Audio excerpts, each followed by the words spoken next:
काय गदारोळ म्हणजे तुम्हाला सगळ्यांना माहितीच आहे की विरोधी पक्ष म्हटला की विरोधी पक्ष काय बोलतो हे तुम्हाला माहिती आहे. मी ते बोलून दाखवणार नाही.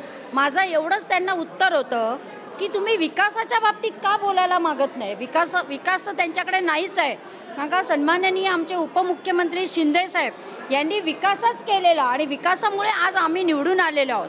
आणि एखाद्या आमच्या गटनेत्याचं नाव पुकारल्यावर काय घोषणा द्यायच्या खऱ्या अर्थाने, म्हणून तर मी त्या ठिकाणी बोलले की जर तुमचं काढायला गेलं तर भ्रष्टाचार तुम्ही किती केला आहे ना तो आम्हाला सगळ्यांना माहिती आहे. नायशातला भाग नाही.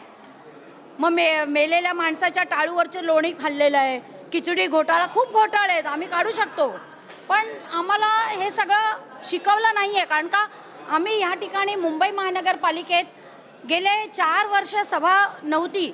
मुंबई महानगरपालिका या ठिकाणी नगरसेवक निवडून आले नव्हते किंवा सगळं अधिकारीच चालवत होते. आणि हे ऐतिहासिक सभागृहात या वेळेला आपण निवडून आलेलो आहे. तर त्या ठिकाणी विकासाचा मुद्दा हा विरोधकांनी घ्यायला पाहिजे. कारण का जनतेला आपल्याला न्याय द्यायचा आहे. कारण का मतदार आपल्याला ज्या वेळेला निवडून देतो त्यावेळेला मतदाराच्या मनात एक असतं की आमचा नगरसेवक त्या ठिकाणी सभागृहात जाऊन आम्हाला विकासाचं काम कशा पद्धतीने व्हायला पाहिजे ते बघणं गरजेचं असतं. पण विरोधी पक्षनेत्यांना म्हणजे जे काय आहेत विरोधी पक्षवाले, तुम्हाला सगळ्यांना माहिती आहे की त्यांची एकच घोषणा, बाकी त्यांना काही येतच नाही आहे. कारण का त्यांच्याकडे काय कामाचा मुद्दाच नाही राहिलेला आहे.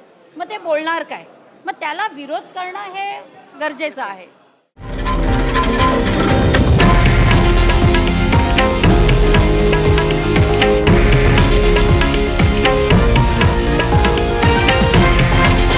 हे आहे देशातील नंबर 1 न्यूज नेटवर्क आणि आपण पाहत आहात TV9 मराठी, एकमेव.